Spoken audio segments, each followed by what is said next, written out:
হঠাৎ দুপুরবেলা এসেছে আমার দিদিমা। তো আমরা তখন খেতে যাচ্ছি।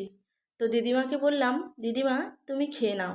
দিদিমা বলল, শনিবার আমি নিরামিষ খাই, আমার মাছ চিংড়ির ছোঁয়া চলে না।